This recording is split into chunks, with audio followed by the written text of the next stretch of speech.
Western liberal democracies know mostly how to play nice with each other, but how well do they know how to contend with countries with other forms of government, and specifically one as large and as powerful as China?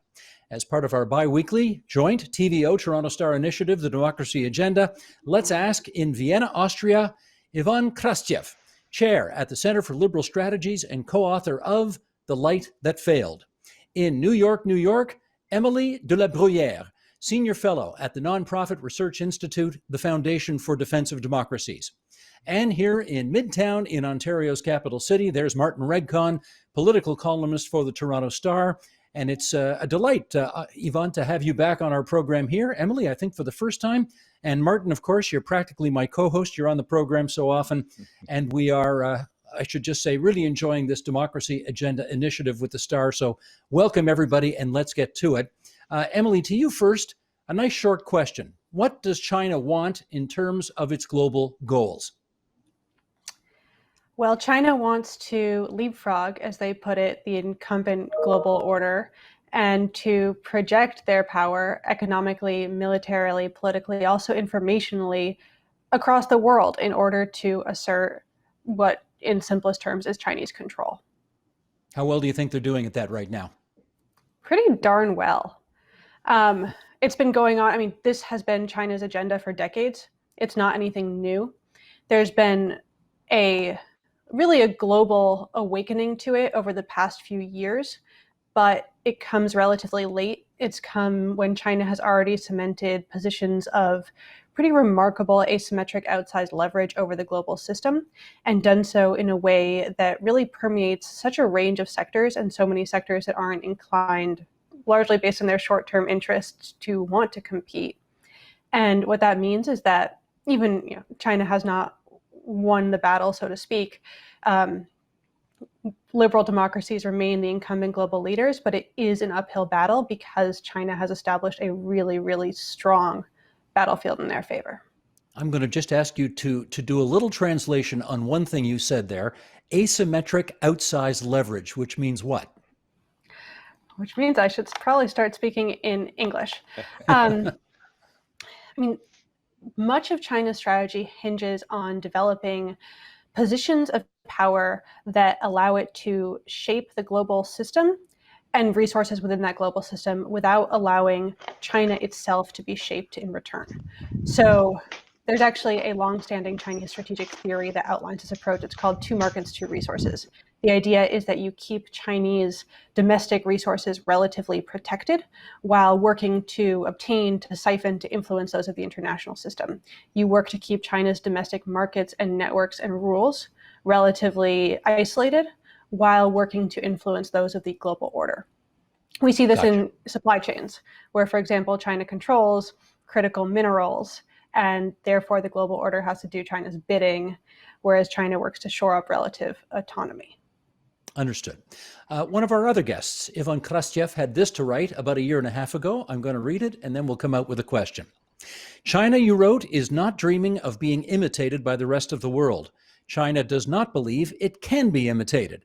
This is not only because of its belief in the superiority of Chinese culture, but also because its model of having and projecting power is not based on the creation of copies. China lacks the universalist aspiration that was integral to Western politics after the end of the Cold War.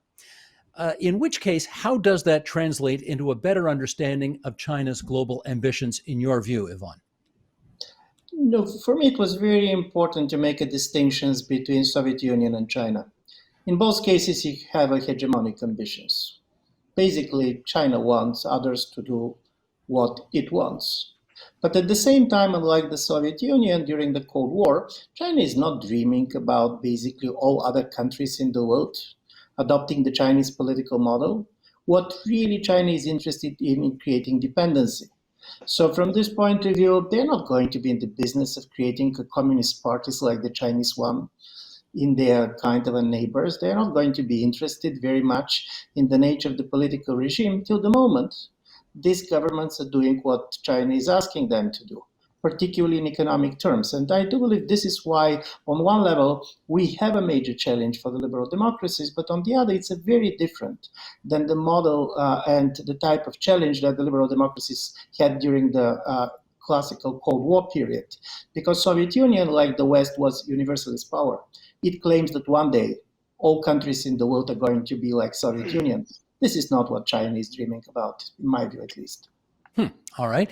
Martin, I'm going to set up my first question for you by playing a clip of somebody that we had on this program not too long ago, the Chinese ambassador to Canada, who came on this program, and I asked him about China's faltering image with liberal democracies around the world, and here's part of what he had to say about that. The clip, if you would, please, Chad. If you look at polling in other countries as well, China is seen unfavorably by 3/4 of British people, 7 out of 10 Germans, 7 out of 10 French people, 80% of Australians, 86% of Japanese, 3/4 of South Koreans. Does it make Xi Jinping concerned that not just Canadians, not just Americans, but so much of the world has an unfavorable view of your country right now? We are not concerned at all because first, when it comes to the situation in China, the Chinese people are in the best position to judge the situation, whether it's human rights or other subjects around the globe. I think you just mentioned a very small number of Western countries, but the truth is that the vast majority of the countries, they are in support of China's foreign policies, a foreign policy of independence and peace. Okay, Martin, do you think the ambassador is right that China's reputation is much better in the developing world? Not really, but I do think he made an important point to draw a distinction between global public opinion and domestic public opinion in China. I think there's an argument to be made that a lot of Chinese at home are happy about what this new kind of, not just projecting the power that Emily spoke about and the economic hegemony, for want of a better word, that Ivan spoke about, but this idea of being tough, of acting tough, and they call it wolf warrior diplomacy. Now, the ambassador was very modulated and restrained in what he said, but his predecessor used to talk a lot tougher, and a lot of Chinese diplomats around the world are practicing what we call wolf warrior diplomacy, based on the Chinese kind of Rambo action series, where people are acting tough and mocking our prime minister, a Chinese diplomat in Brazil, was belittling Prime Minister Trudeau. So they are playing to domestic public opinion, I think sometimes confusing that with China's national interest. Domestic public opinion, national interest. A lot of countries do that, including Canada and America. But you pay a price for alienating and antagonizing international public opinion. China has always been concerned about projecting not just power or military power. It doesn't want to rule the world necessarily, but soft power is very important to China. And that soft power is crumbling as we speak. And the polling that you talked about in all those countries, it's not just a few small number of Western countries. Yes, it's Canada, America, Britain, Sweden, where hostages have been taken, just like here in Canada. Certainly countries like India, Vietnam, Taiwan, the Philippines, all of these countries are deeply worried about the new China or the resurgent China. I'm going to ask Emily now a follow-up about New Zealand. We're going to go right over to the other side of the world because it recently decided to, I guess, affirm its independence from this group called the Five Eyes, this intelligence alliance, the Americans, the Brits, Canadians, Australians. And the new foreign minister in New Zealand said that New Zealand needed to, quote, maintain and respect China's particular customs, traditions, and values. What does this tell you about the solidarity we liberal democracies think we enjoy? That underlines the difficulty of the challenge ahead of us.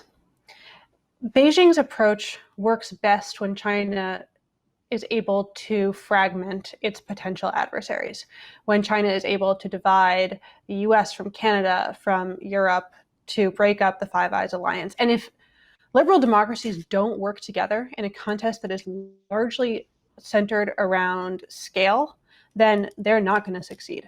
And it's as simple as that. And China's really adept at driving a wedge among different players. the New Zealand case, it's also relevant because China has made, its global inroads are remarkable. The inroads and the dependencies it has established in New Zealand and Australia are all the more so. Similarly to those, to Taiwan, to Japan, to all the Asian players that might be resistant to China and might have recognized that this is a bad actor, but just don't have alternatives. And that also goes to not only the difficulty of what the task is for liberal democracies, but also what we're going to have to do as a response. Many of the reactions thus far have oriented around defensive measures, around, in the US, identifying Chinese military companies, for example, and restricting their ability to operate in the United States. But no progress is going to be made unless liberal democracies work together to invest in positive alternatives to China across all the domains in which China competes. So whether that's resources or the commercial sector or the informational and media sector, or in terms of deploying the new emerging infrastructures and technologies of the fourth industrial revolution. Yvonne, let's talk about Europe. If Europe is the sort of new battlefield between the West and China, what's the battle for Europe over? Listen, Europe is in a difficult position because exactly as we are talking, Europe was perceiving China very much as an economic power. And unlike many countries in Asia, Europe does not have this type of tensions relations historically with China. So during the Cold War, basically, China was far away. So for the Europeans, the new situation comes on three levels. First, for European Union, it was quite important to keep its sovereignty. So why the idea of the solidarity with the West and basically solidarity with the United States particularly was always important. Europeans very much enjoyed the fact that after the end of the Cold War, they got much more sovereignty than before. So during the Cold War, Europe was American protectorate for very good reasons. So this is why Europe basically dislikes geopolitical polarization. And this is why for a much longer period of time, Europe was trying to see how it can reconcile certain type of a Chinese interest and American interest.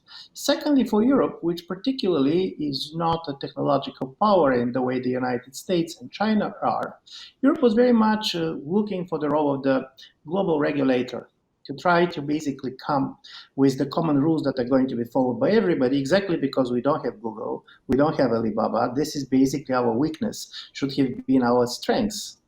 I do believe this started to change, and this started to change exactly because what Europeans started to see is that while we have been thinking very much in terms of free trade and protectionism, we basically discovered what for the Chinese is a power trade. You're trading also to create certain type of dependencies. You trade basically in order to push people to do certain things or not to do certain things. Because one of the most important things about Chinese foreign policy, which Europeans started to suffer from, is if you want to trade with China, you don't have the right to criticize China. Don't dare to criticize me is in a certain way the rule number one of a China foreign policy. And for example, Heidelberg is a very famous European university center.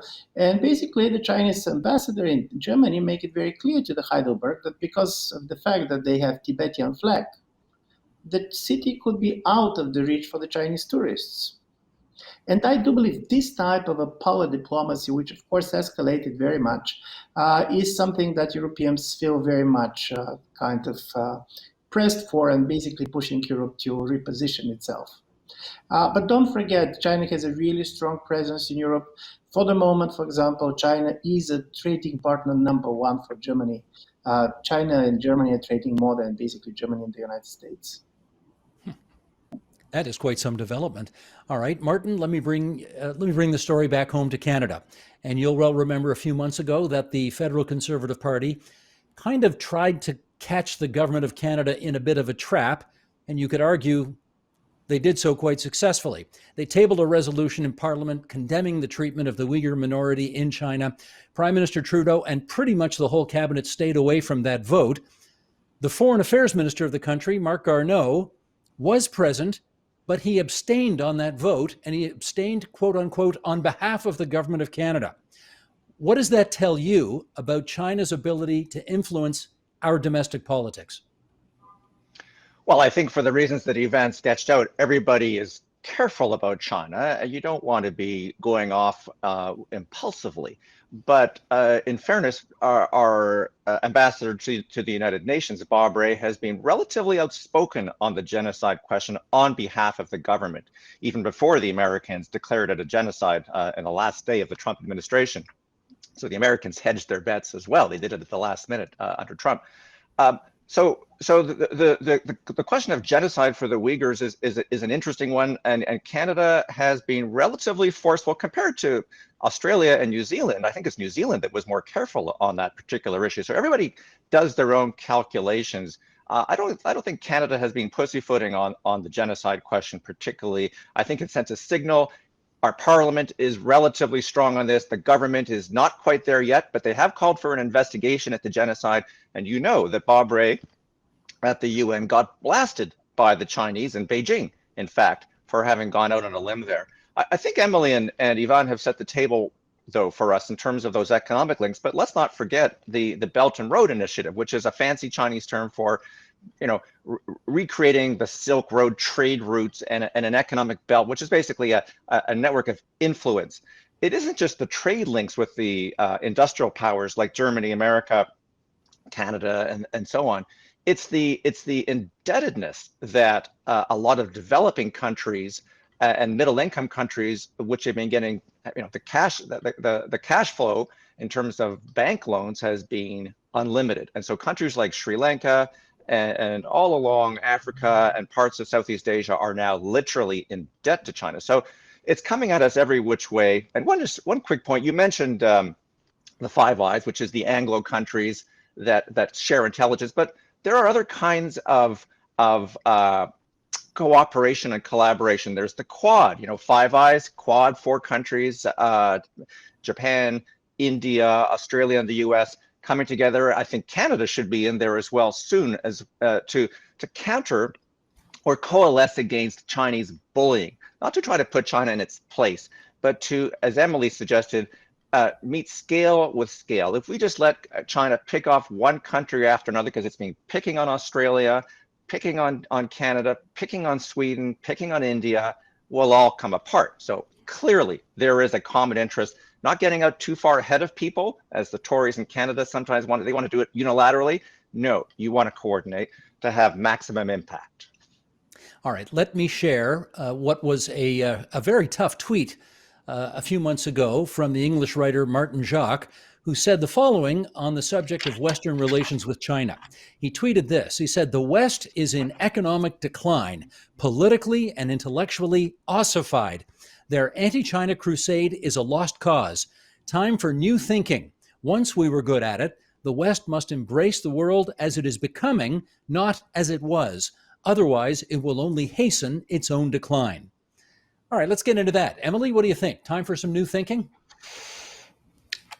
It is such a remarkable narrative on 2 fronts. First of all, the self-perpetuating narrative of the West's decline, which in turn means that we should sit back and allow the West to continue to decline. It's a myth that creates the very loss it talks about. But the other thing is, regardless, since when is that something the West does? We have built and currently lead a global order based on normative principles, on ideology, and on values. And since when do we simply sit back and say, great, there's an authoritarian power that intends to take over the world. This is an entity that commits genocide, that lies and cheats and steals its way to the top. And we're just going to let that happen because that's the world we're entering. Might as well let it go. That's not how we approach things. Also, China's entire approach hinges on setting international standards. That's what comes after the asymmetric dependencies, as Beijing tries to set the rules of the future.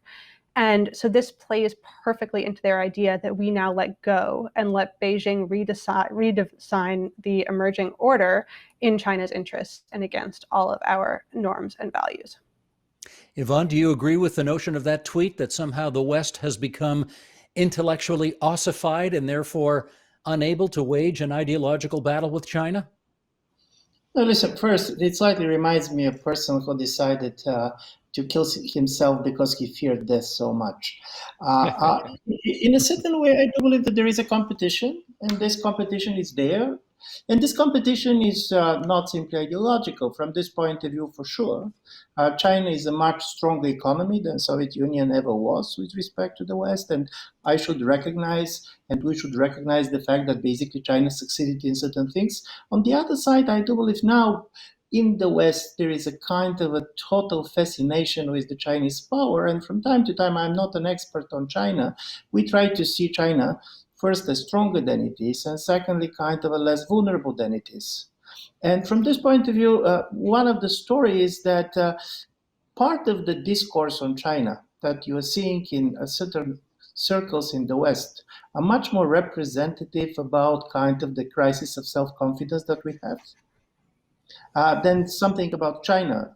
This is not that basically many of the people who are saying about that the world is totally changing, that they so much believe in the Chinese power, but they're very much disappointed with what they see in their own countries. And I don't know, listen, in 1983, one of the big political bestsellers, both in America and in France, was a book called While Democracy Will Perish. It was basically 1983. So from this point of view, this kind of a crisis of self-confidence is very normal for the democratic society. But on the other side, I really do believe that China is a very formidable kind of a competitor, and we should talk seriously about what it follows, where its legitimate interest starts and where they ends. And it's not only about democracy and authoritarianism, it's also about sovereignty. Because many of the countries which are basically resisting China in many parts of the world, they're doing this. For example, Vietnam is not a democratic country, and Vietnam is basically resisting China's influence, not because they want to save their democracy, but because they basically want to secure their sovereignty. All right. Well, Martin, let me bring you a quote from The Economist magazine. They quoted a veteran diplomat who said that, quote, China's rulers view the West as ill-disciplined, weak, and venal, and are seeking to bring it to heel like a dog. The response from the West to COVID-19 may not have projected a great deal of competence and strength either. Do you think the Chinese are wrong to think the way that veteran diplomat characterized the West? Yeah, I don't think all diplomats think that way. I think diplomats are paid to lie for their countries, and they do it honorably, I suppose. But not all members of the Chinese diplomatic corps are part of this wolf warrior mentality of pretend superiority. A lot of them understand the West, were educated in the West. I went to university with one of them. And so it's more complicated than that. That's in some ways just rhetoric. This whole idea of democracy crumbling, I think Ivan addressed that well. Time will tell, and time has already told that story. Yes, we don't have that kind of rigid discipline that allows China to close off the country in half a second and therefore successfully, we think, maybe choke off the virus, as opposed to India, which is a wild and wacky democracy, which I have covered as I've covered China. And so you have religious festivals happening, spreading the virus. That is a terrible price to pay. And I think the wrong decisions were made, but democracies and dictatorships will always have different outcomes. There is a tendency in the West to, like everyone in the world, to play victim and think, oh, is democracy under threat? Is Canada going to have to acquiesce to Chinese hegemony? Of course not. We will punch back and push back in the same way that Aussies do, and yes, New Zealanders do, and so on. But let's not forget, we're not on the front lines of this fight. Hong Kong is on the front lines of this fight, and Hong Kong has, for all practical purposes, fallen. I'm sorry to say that because I lived there for 7 years when I was based there. But Hong Kong has fallen because it was never not part of China. It was always going to be handed back. The Chinese made a promise tentatively in a treaty, to allow for a democratic transition if that's what the people wanted. Oops, the people wanted that, and Chinese cut it off. They controlled Tibet, also essentially, historically, more or less part of China. Xinjiang, where the Uyghurs are, where that genocide is taking place, part of China. Taiwan, we think not part of China. The Chinese insist it's a province, but Taiwan is its own entity, country, whatever you want to call it, and Taiwan is the flashpoint. And the Kinmen Islands, which I have been to, and I've seen that flashpoint, that standoff. Taiwan will be, if you want to talk about democracy in China, Taiwan will be and is now on the front line of that democratic clash of civilizations, if you want to put it that way, pitting Chinese Democrats against a Chinese dictatorship. And the West is not going to, I think, acquiesce to it, but I do think we will have to think long and hard about how to intelligently and constructively and faithfully support democracy in that upcoming flashpoint. Well, in which case, Emily, give us some ideas about how the West might push back against some of the things that Martin just referred to. Maybe take NATO, for example, as one of our longstanding, strong institutions. What would you like to see them do? NATO is a great call because so much of China's rule setting and also cheating approach hinges on manipulating international organizations. And it therefore befalls any approach to try to find alternatives to those organizations or to rework existing ones so that they can be used to compete. Because whether or not democracies can fight this fight, certainly no player that doesn't compete will be able to fight this fight. And NATO is so prime for repurposing. It has a fundamentally competitively oriented approach, and it's a mechanism of trusted allies and partners. To my mind, the ripest thing that NATO could do would be to begin a multilateral approach to competing over international standards, focusing on emerging international standards for new global systems. 5G is like the obvious hot button example of this, but there are also a number of other ones that aren't as discussed, but that are equally foundational. For example, information technology logistics systems.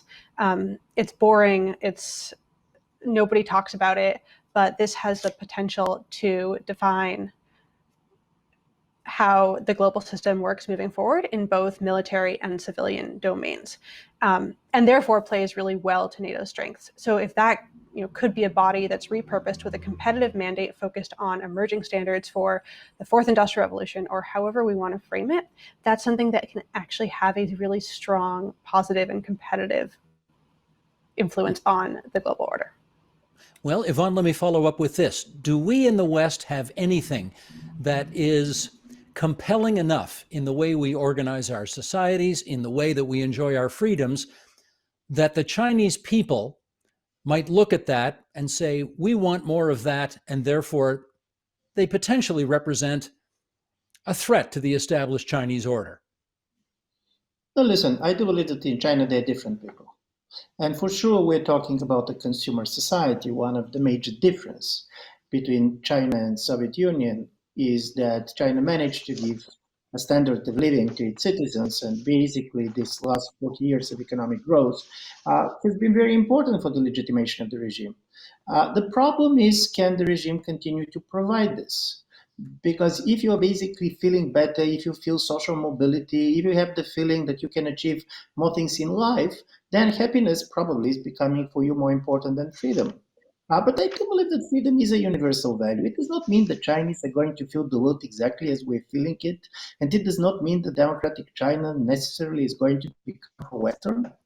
But I don't believe that the Chinese are very much happy that they're going to be basically governed by people that they have not elected. I'm sure that if Mr. Xi is going to stay for the next 10 or 15 years, they're going to be even slightly exhausted by being run by the same person for a long time. So from this point of view, I do believe that the Chinese society is much more democratic, and many things that they see in the West obviously is interesting for them. It's enough to see how many Chinese students are coming, how many Chinese tourists are coming. But on the other side, we should be also very clear that many of the things that they see in our societies, they don't like. But honestly speaking, we also don't like it. And when it comes to social inequality or corruption, here I do believe China is competitive. They're doing even better than us, being more corrupt and more socially unequal. Martin, we've got a couple of minutes left here, and let me put this to you. We had on this Democracy Agenda segment, as we call it, a couple of weeks ago, Preston Manning, the founder of the Reform Party of Canada, and he said his greatest concern vis-a-vis democracy nowadays is the competition between our Western-style, citizen-driven democratic efforts versus the kind of top-down, authoritarian-led democratic efforts, if you can put it that way. I mean, they do vote over there. Only one party to vote for, but they do vote. And he's worried about the outcome of that competition. He's worried we're losing it. Are you worried too? Well, I don't look to Preston Manning.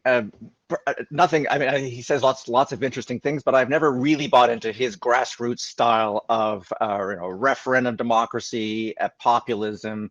I'm a big believer in representative democracy that entrusts our politicians, or else we change them.